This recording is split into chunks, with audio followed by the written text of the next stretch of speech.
How did LeBron escape going bald? Did Paul Pierce actually make it to the bathroom? What was Vlade Divac thinking drafting Marvin Bagley second overall? These are all unsolved mysteries in the NBA, but we're keeping things a little classier, and instead we're going to pay a little more attention to the more serious mysteries in the history of the league. And these are all mysteries we're going to really dive into today and find out why the circumstances around them are still unsolved to this day. And I want to start with one of the more relevant in today's game, and that's why won't Ben Simmons shoot threes? And there's actually a lot to this one. Now, if you've seen any of Ben Simmons' open runs in the offseason or even pre-game shoot-arounds, he shoots threes all the time and actually makes a lot of them. He's really not a terrible shooter, but if he can make them, why doesn't he take them in game? Well, Draymond Green's in a similar situation. He blows wide open looks all the time, but his excuse is why would he shoot a three if he has an opportunity to get Steph Curry an open shot instead? It's a stupid excuse, but it makes sense if Ben came out and said something like that. But he hasn't. He hasn't really spoken about it too much at all, which is why we're still left to wonder. Well, let's take things back. Ben Simmons' favorite player growing up was LeBron James, and it makes sense. They were about the same size, and it's clear he modeled a lot of his game after him, including his shooting form, because LeBron James in most of his life is left-handed, but on the court and when shooting the ball, he does everything right-handed. And Ben Simmons is right-handed, but he shoots threes left-handed. And he's done this since high school, but speaking of that, let's look back. So as a senior, he attempted 51 threes all season long and made 15 of them, putting him at 29%. Then he goes to LSU, where in 31 games, he took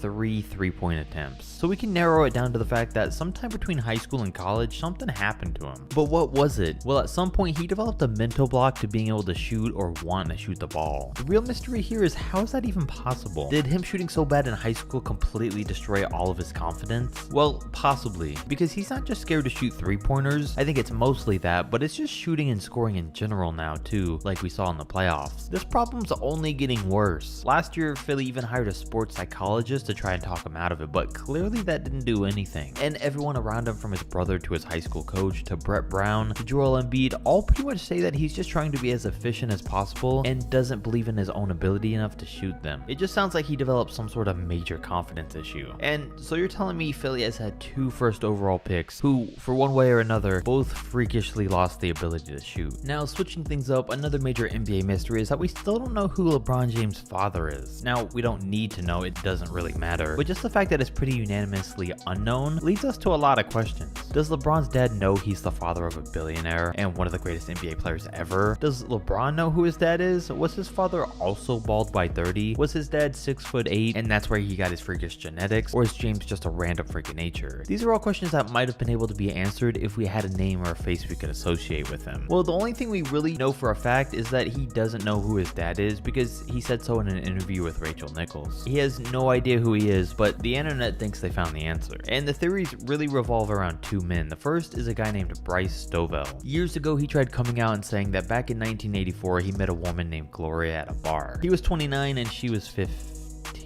But she lied to him and told him she was 20. He said they hit it off that night, and in December, LeBron James was born. This is Bryce Stovell next to LeBron. Do you see how much they resemble? No? Yeah, me either. Because he wasn't his father. He took a DNA test and it came back with a 0% chance of that. And then tried to sue James and his mom for tampering with the DNA test, which was a flop. But the second man, his story's a lot more convincing, and to this day, his name still gets thrown around and is the most likely guy to pop up if you try to Google who LeBron's dad is. It's a bit confusing though, because there's 2 names that pop up: Anthony McClelland and Roland Bivens. Now, most theories unanimously agree that McClelland is James' real father, but Roland has a compelling story too. So apparently he was a star basketball player at the same high school Gloria went to in the 80s, and he was 18 or 19 when Gloria was 15 or 16. Students that went to that school and even some of Gloria's old friends said the two knew each other and dated at one point. The coach for the school's basketball team at the time even has said Roland played a similar style to LeBron, but this is where things get weird. After that, apparently Bivens was in and out of jail but passed away in 1994, which would have made LeBron only 8 years old. But the thing is, going back to that Rachel Nichols interview, he makes it seem like he knows that his father's still alive. And coincidentally enough, rumors out there say that Roland Bivens didn't pass but instead changed his name to Anthony McClelland in 1994. The reasons why are still up for debate, and it would make sense because apparently McClelland was arrested again back in 2002. And even Ron Artest came out at one point and said his brother spent 10 years in jail with LeBron's dad. that. And whether you Google search it, look on Wikipedia, or really anywhere on the internet, Anthony McClelland comes up as LeBron's father. But things get weird again. Here's the picture that comes up for Roland Bivens. They have similar mouths, similar noses, and pretty similar eyes. Then this picture comes up for Anthony McClelland, and it's mind-blowing how much this actually looks like LeBron James. But this looks like a high school photo, and these two guys don't look like the same person at all. So I don't think that Roland and Anthony are the same person. But for McClelland, this picture also pops up, and it looks like many years later, and these two do look like the same person. And the older picture still holds some similarities with LeBron James, not even to mention this dude looks about 6'8" in high school. So I really don't know what to believe in this point. Is his father Anthony, Roland, are they both the same person? I don't know, and it's what makes this one of the league's biggest mysteries. And that brings us to our next, which is personally one of mine as well, and that's, how is Isaiah Thomas not on an NBA roster? How is Tyler Johnson still in the NBA, but Isaiah isn't? How can Quinn Cook get on a team, but IT can't? How did the Magic not pick up Isaiah Thomas, but sign Sindarius Thornwell? Who's Sindarius Thornwell? I don't know, but he averaged 3 points a game last year. Isaiah played 3 games for New Orleans last season and averaged at least 7 points. It's been years, but apparently now he's fully healthy and hasn't been given an opportunity since proving that. And we know what he's capable of. We know what his ceiling is as an MVP candidate, team leader, and a guy that led his team through a major playoffs run. And at his worst, he's a solid backup. All that, and he's still only 32 years old and willing to sign with any team for the league minimum. It really just doesn't make any sense how he hasn't made it as even the 14th or 15th man out of 30 different teams in the NBA. He could literally help any team, but no one will sign him. He's had numerous different workouts for a bunch of teams, and like we know he can still play. He dropped 81 a couple months ago at a Pro-Am game and cried because his game finally came back to him. It just doesn't add up, so I'm not sure here. I don't know if the mystery is why aren't teams signing Isaiah Thomas, or what's still wrong with him that NBA teams are seeing during these workouts that are making them not want to sign him. Yet another mystery in the NBA world dates back before Isaiah Thomas's years of success, and we're looking at the 2014 NBA playoffs. And this one's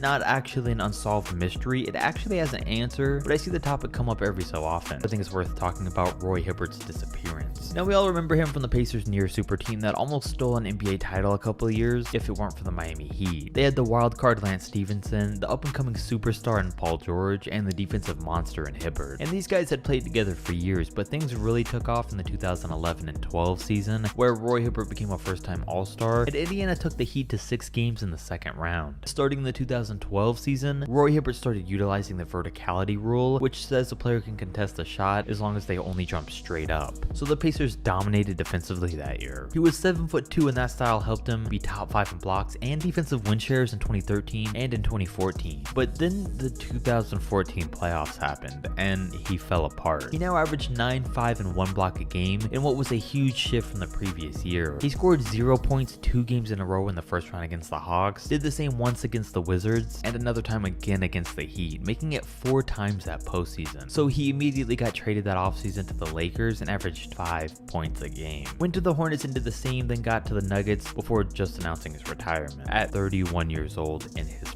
prime. And people always ask, what happened to his game? How could a 27-year-old all-star just fall off right when the playoffs started? Well, the game shifted, and it did it quick. Smaller and faster big men learned how to use the verticality rule, while at the same time a team like the Hawks figured if they just ran 5 perimeter players, they could cancel out Hibbert. He was too slow to play on the perimeter, and it drew him out from within the paint, where he'd usually stand all game. And it had been hinted at for years, but this was really the start of small ball basketball. It was just really strange timing, given the fact that he dominated the league that entire year and didn't get exposed until right when the playoffs started. Our next mystery though belongs to the Cleveland Cavaliers, and a big question a lot of people still have to this day is how did the Cavs win 3 first overall picks in 4 years and 4 in 12 years? Well, things are either rigged or it was a monster amount of luck, because the chances of them winning all 4 of those picks in 12 years is a 1 in 10,000 or a 0.012% chance. Those are pretty high odds, and it makes you scratch your head and wonder if for maybe a second that something was up. So the first overall pick they had, we'll give it to them. It makes sense. They openly tanked as hard as they could, finished with the league worst 17 and 65 record, and had a 22.5% chance to land that first pick, aka LeBron James, the year that they did. That one makes sense, it's fine, but then LeBron leaves the team 7 years later, and while he's gone for 4 years, they went 3 of the 4 first overall picks. So some people say it was rigged for them so they could stack assets and as many great players, so eventually it could lead to him coming back, which is exactly what happened. They drafted Kyrie Irving, Anthony Bennett, and Andrew Wiggins Pelicans the year he returned, giving them enough assets to contend and eventually win a championship. I mean, it does look suspicious because they didn't completely tank while he was away. In 2012, they had the second worst overall record and a 19% chance of the first pick, the third worst in 2013 and a 15% chance, and the 10th worst record in 2014 and only a 1.7% chance. But they managed to get all three in what was an overall 0.04% chance of happening. And honestly, I think this one was just the Cavs getting extremely